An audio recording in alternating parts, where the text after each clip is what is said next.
ओम श्री गणेशाय नमः। श्री आशुतोषाय नमः। मेरे सारे भक्तों को मेरी राधे राधे।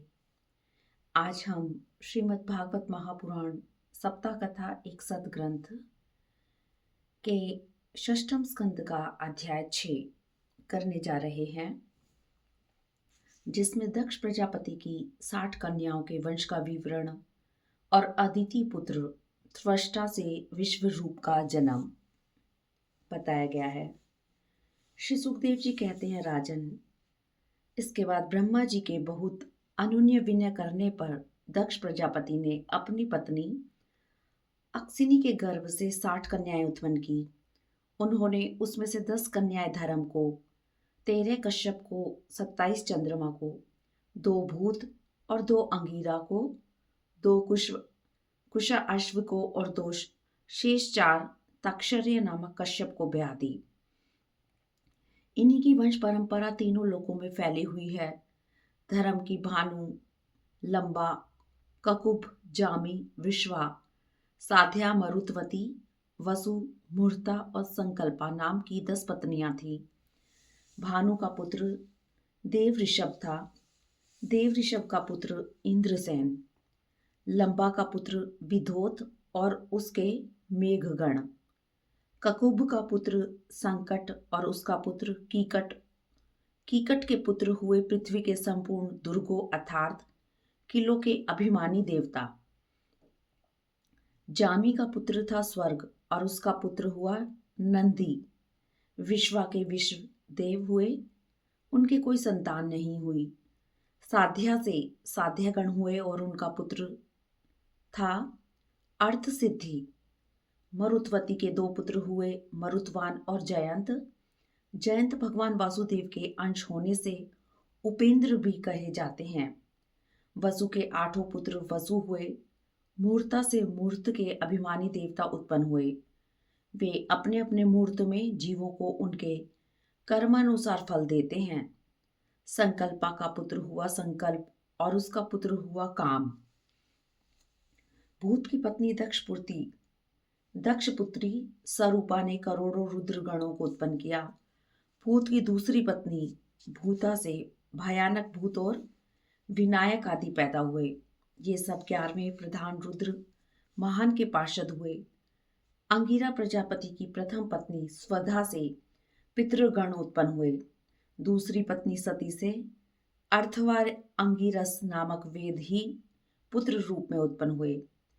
कृशाश्व की पत्नी अर्ची से ध्रुमकेश का जन्म हुआ। दूसरी पत्नी धीष्णा से 4 पुत्र वेदशिरा, देवल, वयुन और मनु हुए। ताक्षर्य नामक कश्यप की 4 पत्नियों में प्रथम पत्नी वीनता से अरुण और गरुड़ 2 पुत्र हुए। अरुण भगवान सूर्य के सारथी हैं और गरुड़ भगवान विष्णु के वाहन हैं। दूसरी पत्नी क्रतु से अनेकों नाग हुए।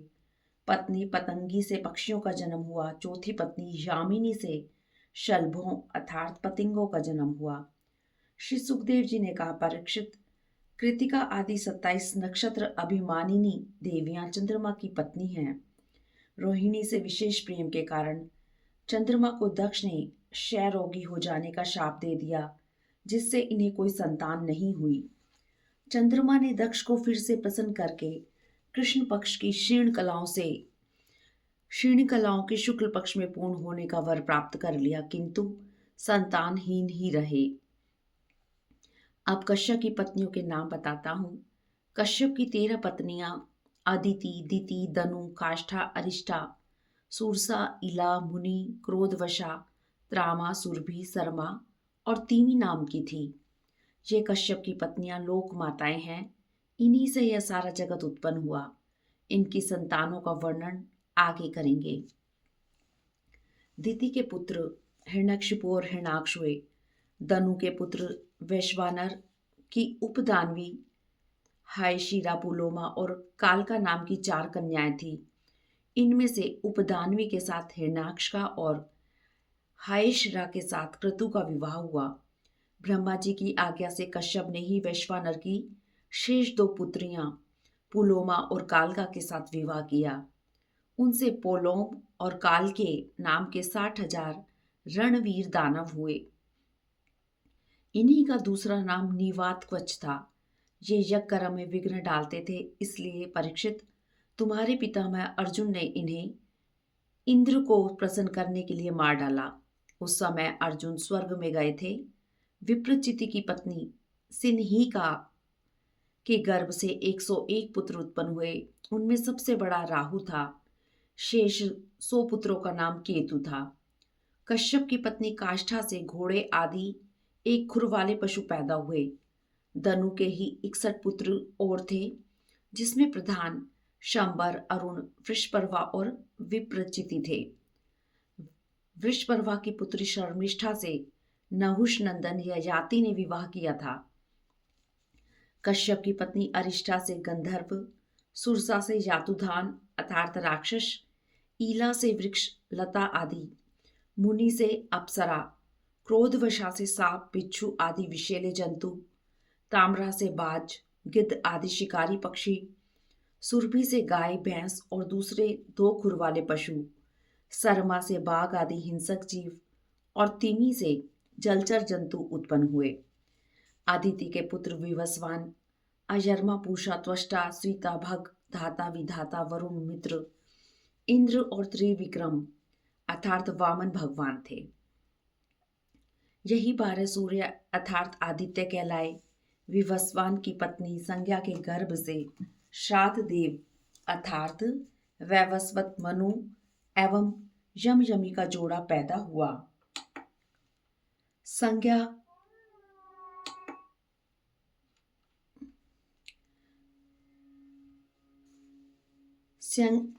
वे ही घोड़ी का रूप धारण करके भगवान सूर्य के द्वारा भूलोक में दोनों अश्वनी कुमारों को जन्म दिया। विवस्वान की दूसरी पत्नी छाया के शनिश्चर और सावर्णी मनु नाम के 2 पुत्र तथा तप्ती नाम की एक कन्या उत्पन्न हुई। तप्ती ने संवरण को पति रूप में वर्ण किया। अयरमा की पत्नी मातृका थी। उसके गर्भ से चर्षणी नामक पुत्र हुए। वे कर्तव्य अकर्तव्य के ज्ञान से युक्त थे, इसलिए ब्रह्मा जी ने उन्हीं के आधार पर मनुष्य जाति की कल्पना की। पूषा निसंतान थे। दक्ष यज्ञ में सती के शोभ के समय यह दांत दिखाकर हंसे थे, इसलिए वीरभद्र ने इनके दांत तोड़ दिए थे। तब से पूषा पिसा हुआ अन्न खाते हैं। दैत्यों की छोटी बहन कुमारी रचना त्वष्टा की पत्नी थी। उसके गर्भ से सन, निवेश और विश्वरूप 2 पुत्र हुए। विश्वरूप यद्यपि शत्रु के भांजे थे, फिर भी जब देवगुरु बृहस्पति जी ने इंद्र से अपमानित होकर देवताओं का परित्याग कर दिया था, तब देवताओं ने विश्वरूप को ही अपना पुरोहित बनाया था। इस तरह 6ठ स्कंद का अध्याय 6 समाप्त हुआ। ओम नमो भगवते वासुदेवाय नमः। ओम नमो भगवते वासुदेवाय नमः। ओम नमो भगवते वासुदेवाय नमः। अध्याय 7 ब्रह्मा जी के द्वारा देवताओं का त्याग और विश्व रूप का देव गुरु के रूप में वर्ण। राजा परीक्षित ने पूछा, भगवान देवाचार्य बृहस्पति जी ने अपने प्रिय शिष्य देवताओं को किस कारण त्याग दिया था? श्री सुखदेव जी ने कहा, राजन, इंद्र को त्रिलोकी का ऐश्वर्य प्राप्त कर घमंड हो गया था। एक दिन वे भरी सभा में अपनी पत्नी शची के साथ ऊंचे सिंहासन पर बैठे हुए थे। संपूर्ण देवगण उनकी सेवा में उपस्थित थे। उस दिव्य समाज में इंद्र बड़े ही सुशोभित हो रहे थे। इसी समय वहां बृहस्पति जी आ गए। सबने उन्हें सादर खड़े होकर सिर झुकाकर प्रणाम किया, किंतु प्रणाम करना तो दूर इंद्र अपने आसन से हिले डुले तक नहीं। बृहस्पति जी इस ऐश्वर्य मद को देखकर चुप होकर वहां से चले गए।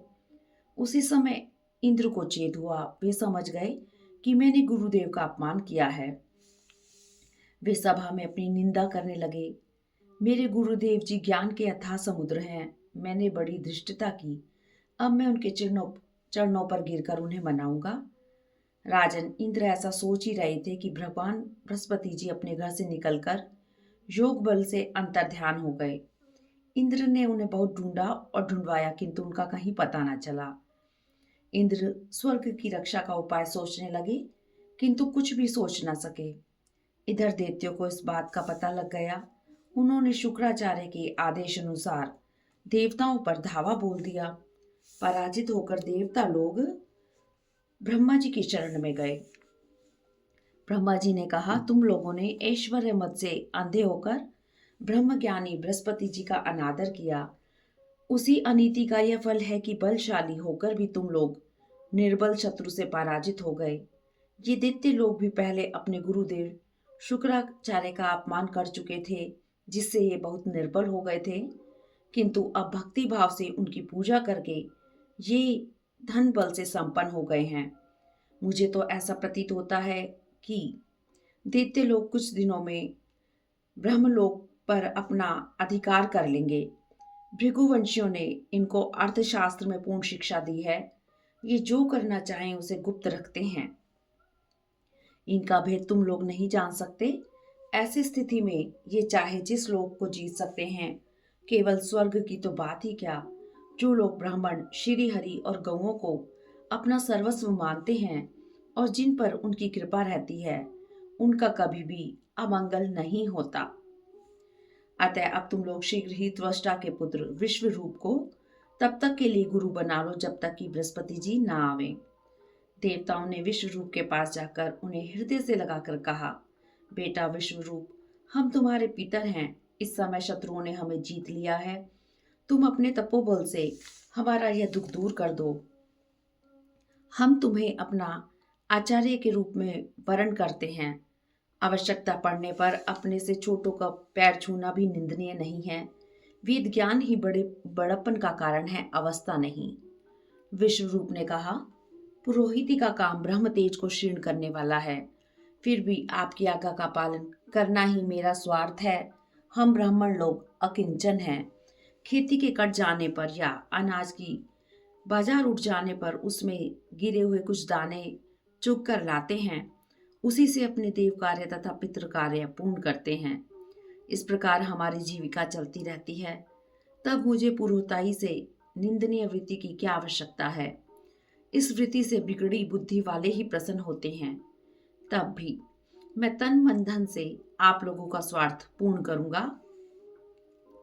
विश्व रूप जी देवताओं की पुरोहिती बड़ी लगन से करने लगे। यद्यपि शुक्राचार्य जी ने अपने नीति बल से असुरों की संपत्ति सुरक्षित कर दी थी, फिर भी समर्थ विश्व रूप ने वैष्णवी विद्या के प्रभाव से उनसे वह संपत्ति छीनकर इंद्र को दिला दी। उन्होंने इंद्र को श्री नारायण कवच का उपदेश दिया था। इसी विद्या से सुरक्षित होकर इंद्र ने असुरों की सेना पर विजय प्राप्त की थी। इस तरह षष्ठम स्कंद का सप्तम अध्याय समाप्त हुआ। ओम नमो भगवते वासुदेवाय नमः। अध्याय 8 श्री नारायण कवच का उपदेश। श्री सुखदेव जी कहते हैं, परीक्षित, जब देवताओं ने विश्व रूप को पुरोहित बना लिया, तब इंद्र के प्रश्न करने पर विश्व रूप ने उन्हें नारायण कवच का उपदेश दिया था। विश्व रूप ने कहा, इंद्र, भय का अवसर उपस्थित होने पर नारायण कवच धारण कर अपने शरीर की सुरक्षा कर लेनी चाहिए। इसकी विधि यह है कि पहले हाथ पैर धोकर आचमन करें, फिर हाथ में कुश की पवित्री धारण करके उत्तर मुंह बैठ जाएं। इसके बाद कवच धारण पर्यंत और कुछ न बोलने का निश्चय करके पवित्रता से ओम नमो नारायणाय और ओम नमो भगवते वासुदेवाय इन मंत्रों के द्वारा हृदय आदि अंग न्यास तथा अंगुष्ठ आदि न्यास करें। पहले ओम नमो नारायणाय इस अष्टाक्षर मंत्र के ओम आदि 8 अक्षरों का क्रमशः पैरों, घुटनों, जांघों, पेट, हृदय, वक्षस्थल, मुख और सिर में न्यास करें। या पूर्वोक्त मंत्र के मकार से लेकर ओंकार पर्यंत 8 अक्षरों का सिर से आरंभ करके उन्हीं 8 अंगों में विपरीत क्रम से न्यास करें। फिर ओम नमो भगवते वासुदेवाय इस द्वादश अक्षर मंत्र के ओम आदि 12 अक्षरों का दाई तर्जनी से बाई तर्जनी तक दोनों हाथ की 8 उंगलियों और दोनों अंगूठों की 2-2 गांठों में न्यास करें।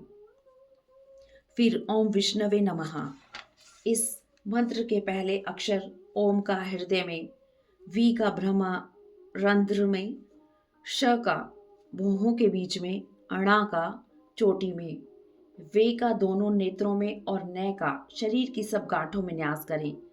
फिर ओम सह अस्त्राय फट कहकर दिग्बंध करें। इस प्रकार न्यास करने से इस विधि को जानने वाला पुरुष मंत्र स्वरूप हो जाता है। तदंतर समग्र ऐश्वर्य, धर्म, लक्ष्मी, ज्ञान और वैराग्य से परिपूर्ण इष्ट देव भगवान का ध्यान करें और अपने को भी तदरूप ही चिंतन करें। तत्पश्चात विद्या, तेज और तपह स्वरूप इस क्वच का पाठ करें। ओंकार स्वरूप प्रभु सब प्रकार से, सब ओर से हमारी रक्षा करे।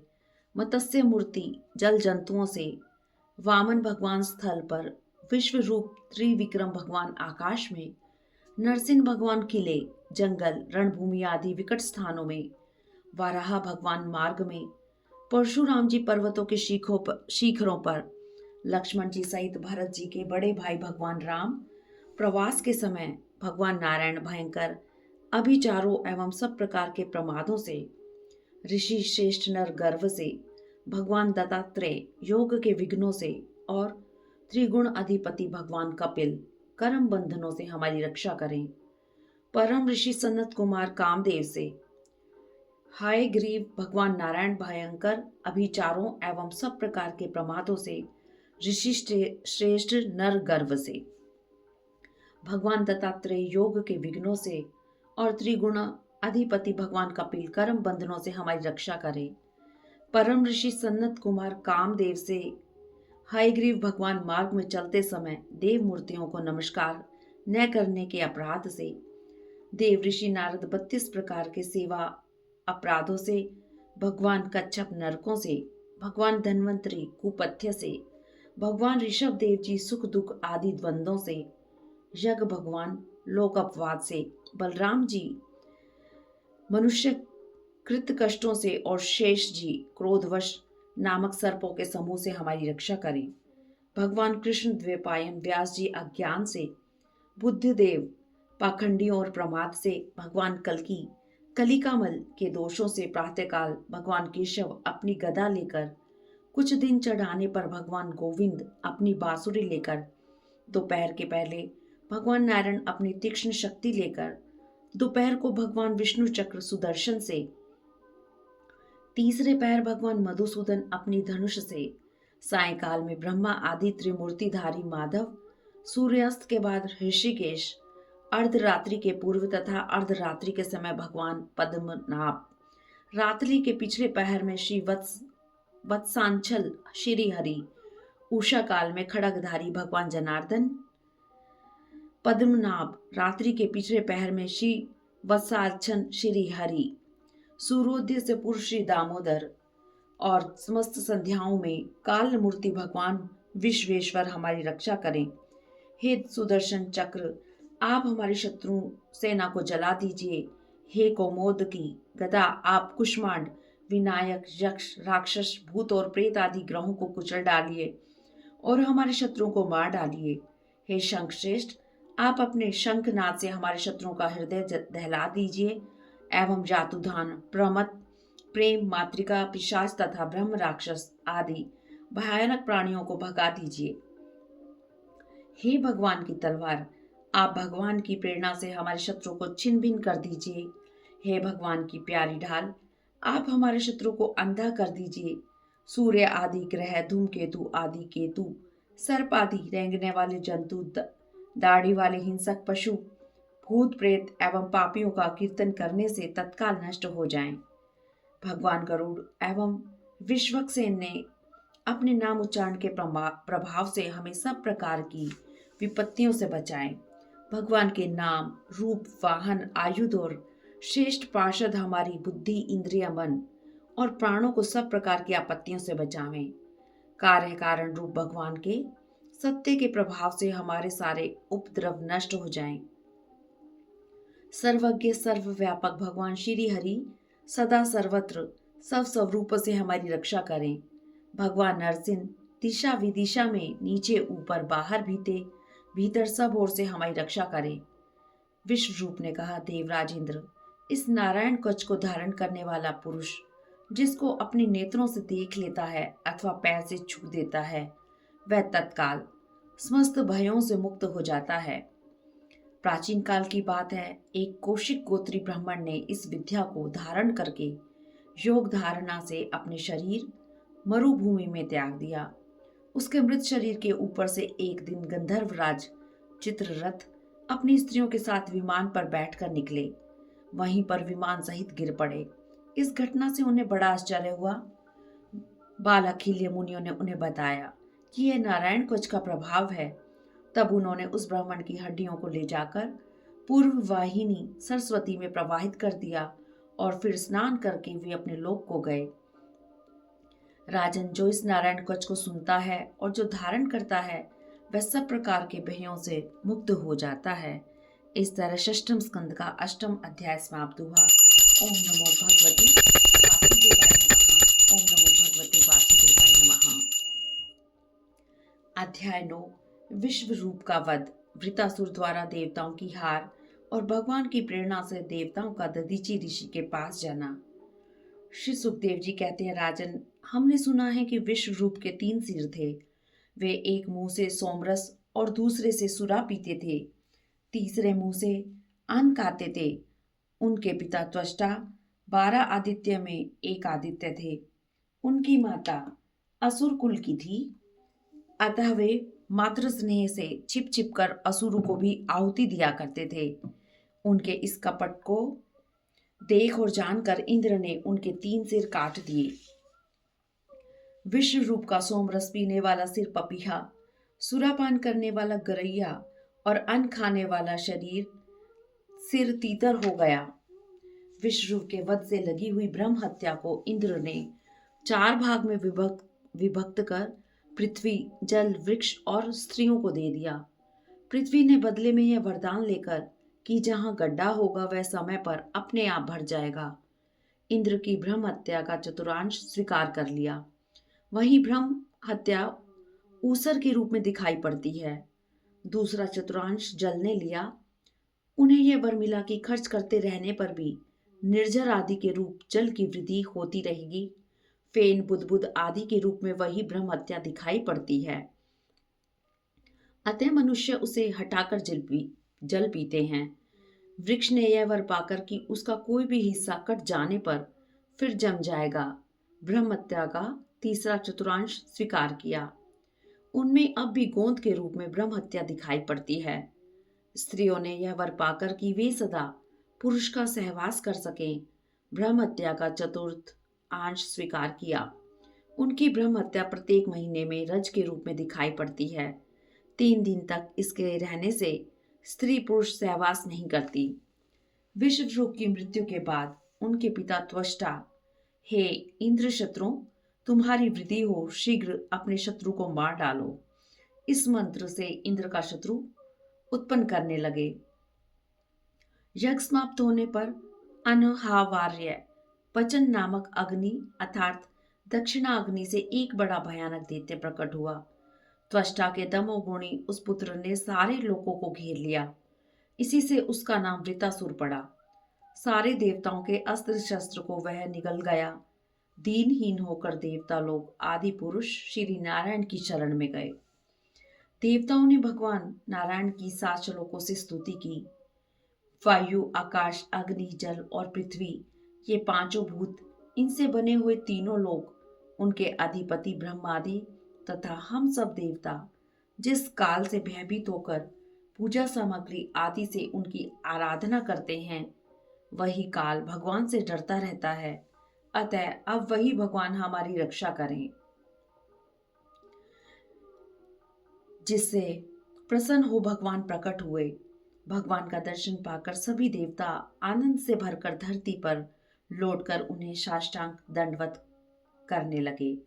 फिर धीरे धीरे उठकर वे भगवान की पुनः स्तुति करने लगे। भगवान, यज्ञ में स्वर्ग आदि देने की शक्ति तथा उनके फल की सीमा निश्चित करने वाले काल भी आप ही हैं। यज्ञ के विघ्नकर्ता दैत्यों को आप अपने चक्र से नष्ट कर देते हैं, अतः आपके नाम असीमित हैं। हम आपको नमस्कार करते हैं। देवताओं ने भगवान की पुनः स्तुति की। प्रसन्न हो भगवान ने कहा, देवराज इंद्र, तुम लोगों ने स्तुति युक्त ज्ञान से मेरी उपासना की है, मैं प्रसन्न हूँ।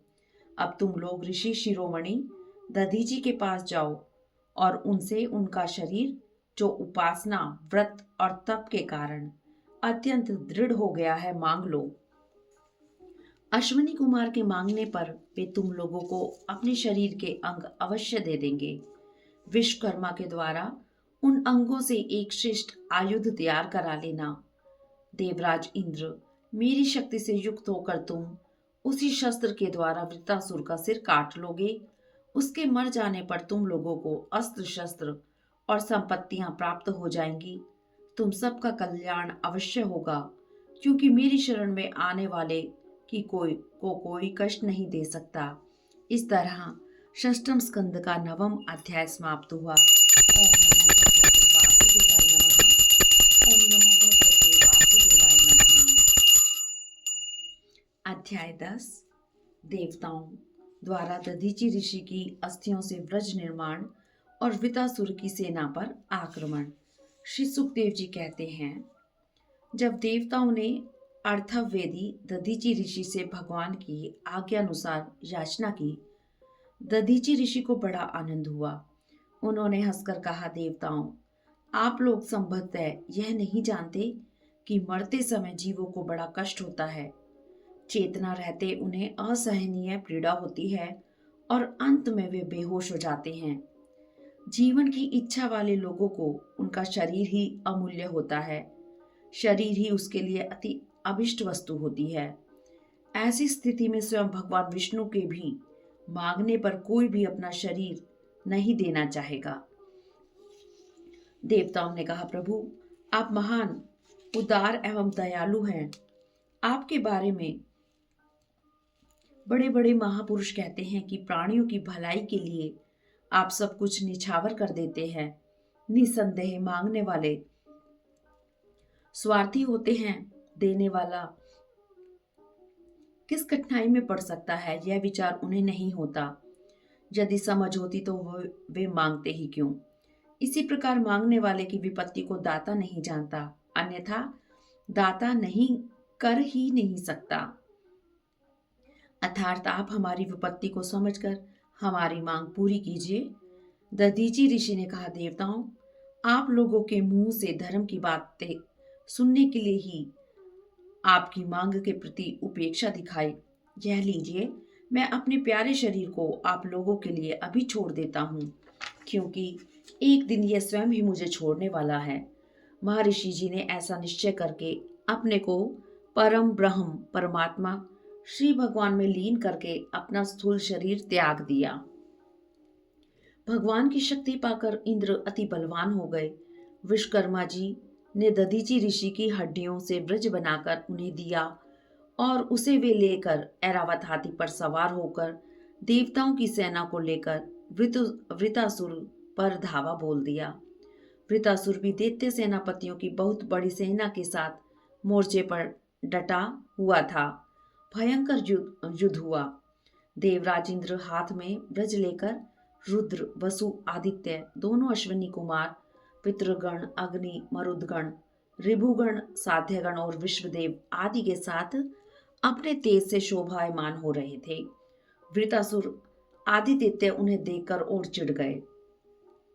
तब नमुची, शंबर, अनर्वा, द्विमूर्धा, ऋषभ, अंबर, हयग्रीव, शंकुशिरा, विप्रचिति, अयोमुख, पुलोना, वृषपर्वा, प्रहेति, हेति, उत्कल, सुमाली, माली आदि हजारों दैत्य, दानव एवं यक्ष राक्षस स्वर्ण के साथ सज्जों से सुसज्जित होकर इंद्र की सेना को रोकने लगे, किंतु उस समय देवताओं की सेना अजय थी। आखिर में भगवत विमुख असुर हारने लगे।